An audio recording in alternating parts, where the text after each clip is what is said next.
პირველ რიგში მინდა შევეხო ჟურნალისტ აფთან მუხთარლის თემას. მისი ადვოკატის განცხადება ძალიან მძიმეა. რამდენიმე თვალსაზრისით. პირველ რიგში ჩვენ ყველამ უნდა გავიაზროთ, რომ საქართველოს აქვს როგორც ჟურნალისტიკის, ისევე ადამიანის უფლებათა დაცვის კუთხით ლიდერის როლი რეგიონში. ეს არის ჩვენი სიამაყეც, მაგრამ ეს არის ჩვენი სახელმწიფოებრიობის სუვერენიტეტის შემადგენელი ნაწილი. ამ თვალსაზრისით ამ სტანდარტის დაცვა ჩვენი სახელმწიფოებრიობის დაცვის საკითხია. მეორე, ის განცხადებები, რომელიც გაკეთდა ადვოკატის მიერ, აუცილებლად ბოლომდე გასააზრებელია და გასაანალიზებელია, იმიტომ რომ საქართველოს ტერიტორიიდან იქნება ეს ზღვით, ჰაერით, ხმელეთით, საქართველოს დედაქალაქიდან თუ საზღვრიდან ადამიანის გაქრობა არის კიდევ ერთხელ ჩვენი სახელმწიფოებრიობისთვის და ჩვენი სახელმწიფოებრივი, ასე ვთქვათ, სუვერენიტეტისათვის სერიოზული გამოწვევა. გამოწვევა, რომლის კონტექსტშიც ბუნებრივია სახელმწიფომ უნდა დაიცვას ერთდროულად თავისი პრესტიჟიც და მოქალაქეების დაცულობაც, ეს ორივე ძალიან მნიშვნელოვანია. რაც შეეხება სახალხო დამცველი აპირებს მოსმენების კანონზე საკონსტიტუციაში ისევ განცხადების შეტანას. აი, თქვენი პოზიცია ამასთან დაკავშირებით, თქვენ უკვე ამ კანონს ვეტო დაადეთ.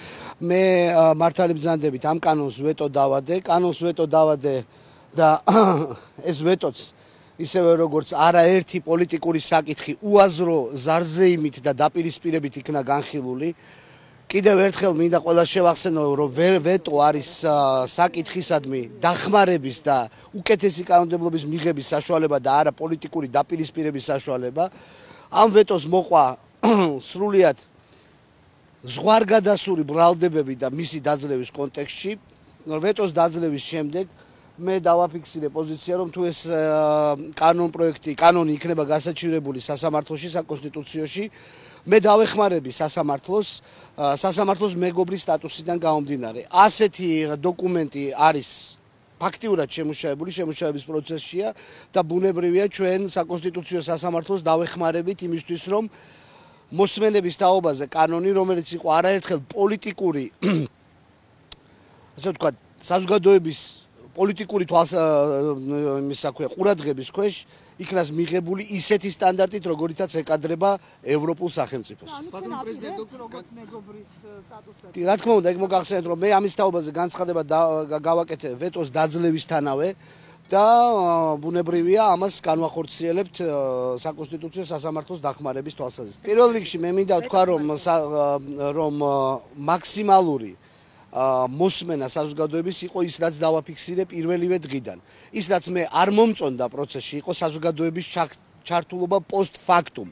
ეს ძალიან ლოგიკური კითხვა არის, რომელიც თავიდანვე მქონდა საკონსტიტუციო კომისიასთან.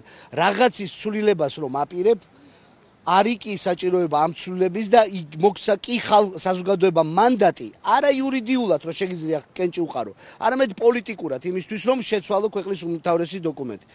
ეს არ იქნა თავიდანვე გათვალისწინებული. შემდეგ უკვე პოსტ-ფაქტუმ დაწერილი დოკუმენტი, რომელსაც ჰქონდა და აქვს ნულოვანი კონსენსუსის, ასე ვთქვათ, ხარისხი, იმიტომ რომ არც ერთმა ყველა პოლიტიკურმა პარტიამ დატოვა საკონსტიტუციო კომისია, არც ერთმა არასამთავრობო ორგანიზაციამ არ დაუჭირა მხარი, აი ეს დოკუმენტი იქნა განხილული.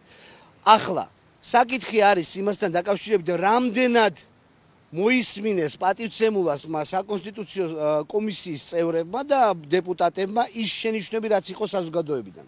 ის კი არა, რაც თვითონ ათქმევინეს დარბაზიდან. ის ყველამ კარგად მოისმინეთ და იმ აზრსაც აქვს ვალიდურობის და არსებობის უფლება. მაგრამ რამდენად მოისმინეს არა ის შეკითხვები, რაც თვითონ დაასმევინეს, არამედ რაც საზოგადოებისგან იყო.